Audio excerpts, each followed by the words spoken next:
I am producing the Revelstoke Winter Carnival, which is also Revelstoke's 125th birthday. I'm here with our nice mayor, Gary, and my intention for this video is to learn more about Revelstoke Carnival's past and to weave in the relationship that I have as the producer with Mary, with Gary representing our married with Gary representing the city. Good morning. Good morning. I'm not sure how I follow that, Allie. I mean, that's good. I've been called lots of things. Married. But yeah, that works. Right? Hi. Anyway, thanks for having me. It's kind of fun to be able to talk about what you're planning, and maybe we can talk about some of the stuff that we've done in the past. And we'll run through it. Yeah.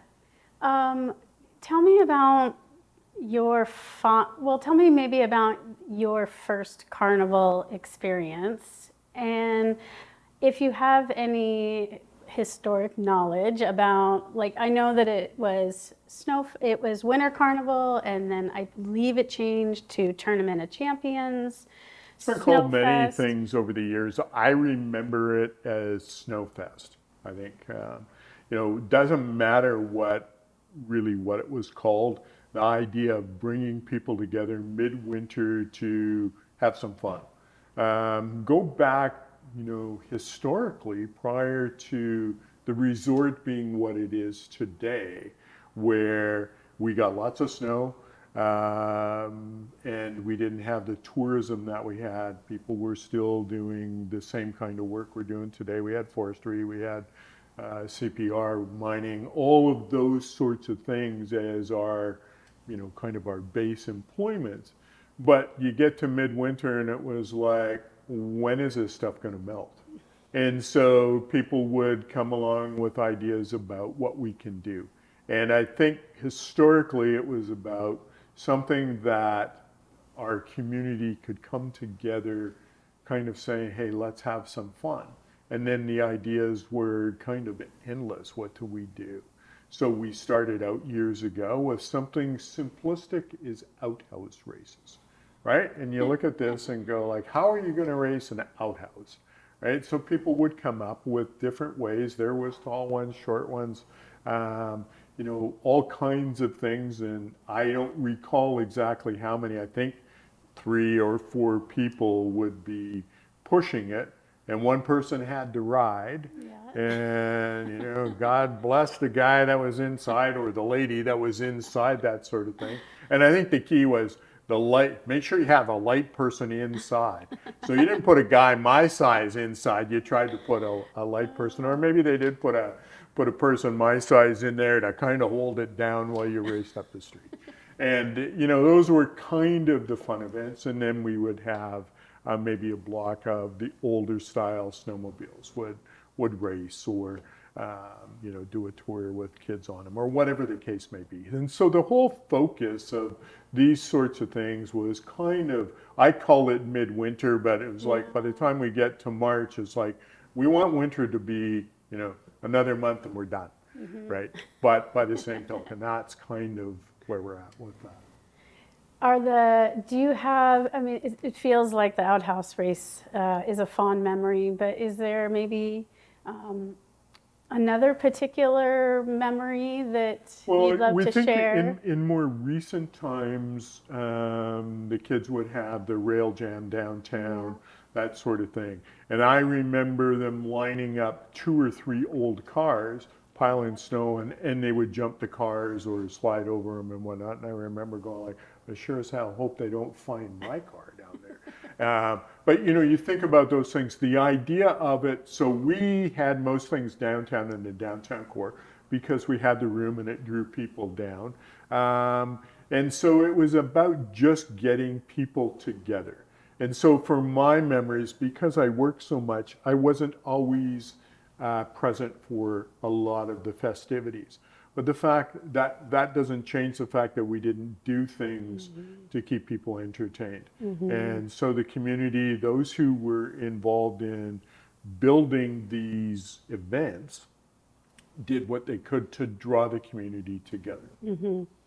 And as the producer and working with the city, that's how I feel. Like bringing this carnival back is this grand opportunity to bring people together and to also celebrate Revelstoke's birthday, and to weave in my mantra has been to weave in those historic events and activities that took place with 2024 experiences. So having the music component, bringing in a big DJ, holding snowmobile skijoring, if you didn't know. I didn't know, so that's okay. We're actually going to use mechanized things. We're not going to have somebody with a horse. No, I tried to get a hold of the Canadian Skijoring Association, and they're actually really busy. So the plan is to have snowmobiles cautiously towing skiers with some jumps and a quarter pipe, and it should last maybe each run 2 minutes and 200 meters, but we'll get to that. Well, that sounds like fun, right? And so for those who are into skiing or snowboarding or whatever, what a great way to kind of show off some of their skills. Yeah. Even though they're holding on to a rope as they're being yanked down the road. So. Question: How do you think the carnival will impact the community, and maybe vice versa? Well, I think bringing people together again, it kind of renews memories for those of us who've been around for a while, but it brings a new sense of community. It ties things together when we don't have any events. So we're talking about kind of winter events, midwinter, and that brings people together when most of us are going, well, I'd rather be out on the ski hill because it's a sunny day, or for those of us who are tired of winter, basically saying, when is this stuff going to melt? Well, it's an event that keeps people in the community, keeps them enjoying it, will bring other people to the community to do things. So it's about community. That's really, what you're doing is bringing things together, Allie, for the benefit of those who live here and for those who are coming into our community who want to look at, what goes on in Revelstoke. So if you look at the summertime, we have music, all summer long downtown. That brings locals out and brings tourists alike. Well, this event, you're focusing on music. We're bringing people in. We're bringing specialized DJs, musicians, whatever the case may be. And we're putting it in a venue that can tie it together. So we know we've got a place to go. Is that correct? We're going into Centennial Park. Yep. And the idea of using Centennial Park is to kind of try and tie everything together and a place for people to go to. Yeah. And so, I look at that and go, it's different from what we've experienced in the past, but change is good. And we try and tie that together with all of those events, and business still can carry on in its way. And yet we've got a festival going on where people can be going like, yeah, cool. This is Revelstoke. Yeah, my intention behind Centennial Park is multifold, but really it was to kind of have this like base camp where activities are going to be going on approximately 11 a.m. till 10:30 at night. So people know it's happening, they can come and go. There's a place. The carnival is also serving as this platform for participating nonprofits. So it's those nonprofits to spread their mission and vision, to educate people on what they're doing, to raise money if that's in the scope of what they're providing. Right. It's a place, Centennial Park provides opportunity for vendors, for food trucks, for us to set up a nice stage. And the setting is obviously incredible along the river. So it allows us to, utilize resources. So taking the snow from the rail jam, using it for the outhouse races, using it for the snowmobile event, and kind of like just being a little bit more efficient with time and resources, which is why I have chosen Centennial Park again, and it's not a me thing, it's a we thing, but I feel as a producer, it caters to, we have a lot more people in town now, so it allows for that too, for more people to just have a little bit more breathing room. And the other thing is, like, events are going to go on, there'll be a little bit of like overlapping, so folks can participate or watch the rail jam, and then they can go and have a drink in the beer garden, listen to some music, and then and then music starts. So Centennial Park felt like a really nice space for us to do all the things. Well, and it's a great venue to tie everything together. And so, when you talk about time, so we've got that 12-hour stretch of time. So what date are we talking about? Confirmed. Yeah, so March 1st, right, which is Revelstoke's birthday. Right. March 1st, I think there's going to be cupcakes maybe in the mix, or maybe some. Ooh, am I allowed to say that? March 1st is Revelstoke's birthday, and there'll be activities beginning at 3, and then it ends on the 3rd, which is so Friday, Saturday, Sunday. And the website has there's so many activities. It's so awesome. And the other, it's so cool. I've been getting emails on the website of folks that want to include their activity that happens to fall on the weekend, like the curling. The curling club happens to have their big tournament, so there'll be 16 teams coming in. The RCMP is their hockey game against the fire department is that weekend as well. So it's like all these really awesome events are happening that we get to include within the carnival scope. And these are free activities too, that you can go and hang out and or participate. So it's going to be like an action-packed, family-friendly weekend. And that's awesome. So tying it together with our birthday. So for those who don't know, it's our 125th birthday since incorporation here at the city. So I'm really excited about that just in itself. The fact that we've seen so many changes over that 125 years, all positive as we move forward. So that's exciting.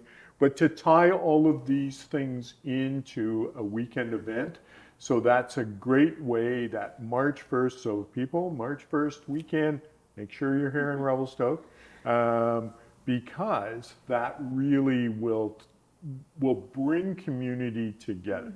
And it comes at a point in time where we're going like, okay, winter's been long enough, especially when it's as cold as it is now, and it will be warming up, and we'll be in warmer weather, we hope, by then. But you look at that sort of thing and go, so thanks for tying that together with all these other events.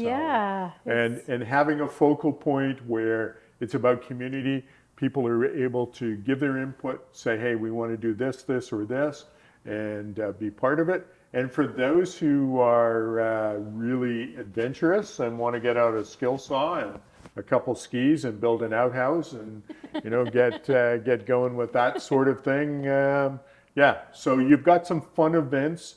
I'm excited to see all of the things as they come together, because at this point in time we don't know everything that you're doing.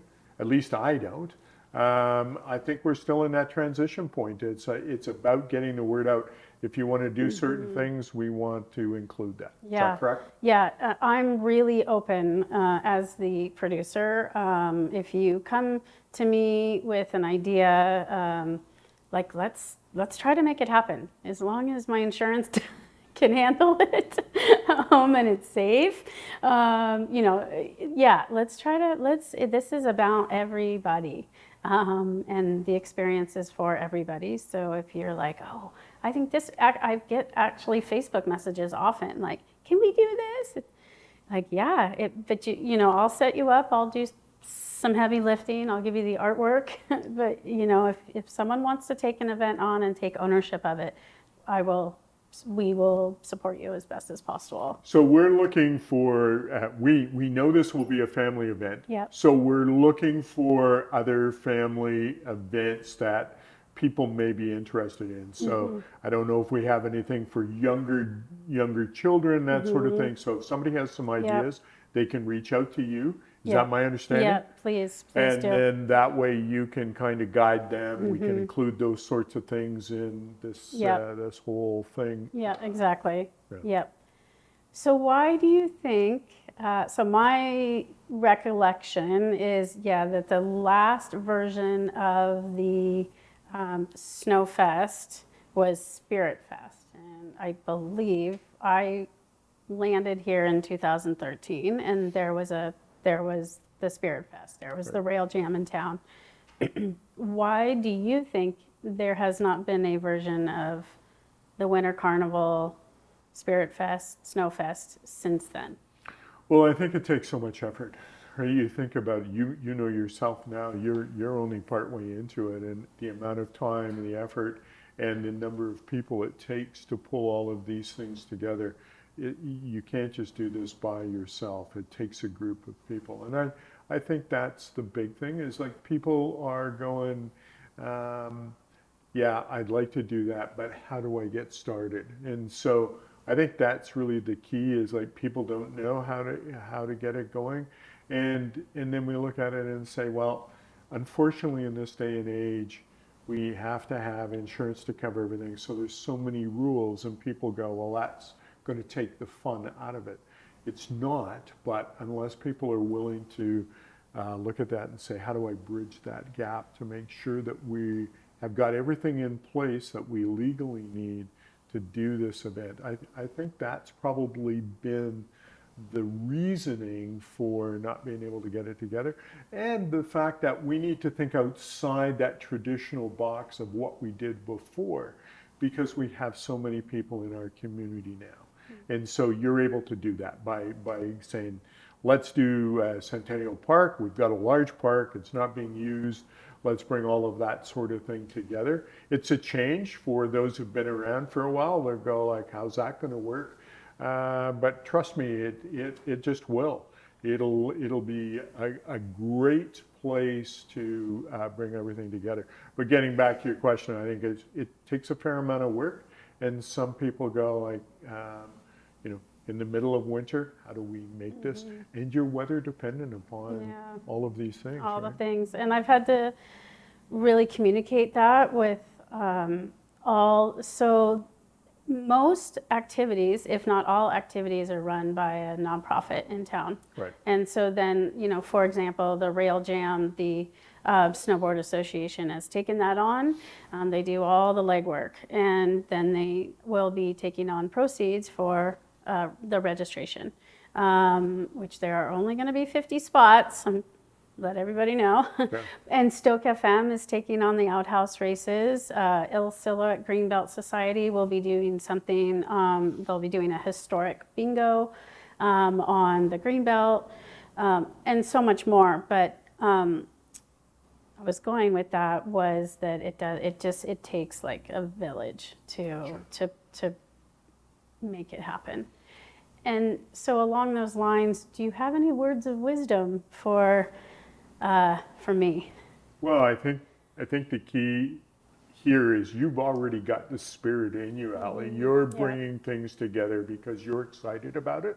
There's nothing more that I can tell you except roll with what comes. There'll be people that will want to say, we've got to, we would like to be involved in this event, and just go with it. Mm-hmm. It's gonna morph into really what the community wants and how much input they want to give into it. I'm excited for whatever comes, because you're bringing people together for our birthday, for a midwinter festival. So you're looking at this going, hey, Winter Carnival, and you're going to ask me when the last time I remember a carnival, and I was discussing that with my wife this morning, and I said, remember that pub outside of Harrah's in Las Vegas? That was called the Carnival Pub, and that's the last thing that I remember. But when we talk about events here in Revelstoke, the last that I remember, as you were indicating, was a different name, it seemed, every year. Snowfest is what I remember. But what we're talking about is midwinter, bringing everybody together, whatever events people can think of. We're open. You know, we're pretty much open to it. Yeah. And we want these to be family events. That's Yeah. kind of what we're getting Yeah. at. It's like from bring the little ones right on up to adult. Yeah. And actually, in all transparency, I am looking for a Sunday kids event. I've been trying to manifest that and put the word out. So if somebody, because I'm trying to be, I really want to make sure we cover all of our, we do have family dog sledding on Sunday. Oh, cool. The dog sled, Eric with the dog sled company, he's going to loan out his team, and that's for folks of all ages, but that is definitely young person friendly. And is that going to be down at Centennial Park as well? That will be down there. There's also ice skating and broom ball, which is by donation, is on Sunday as well.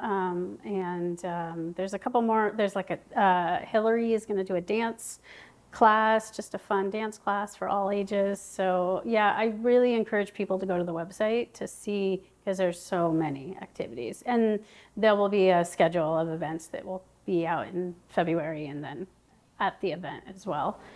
And so my last question is, do you have a birthday wish for Revelstoke?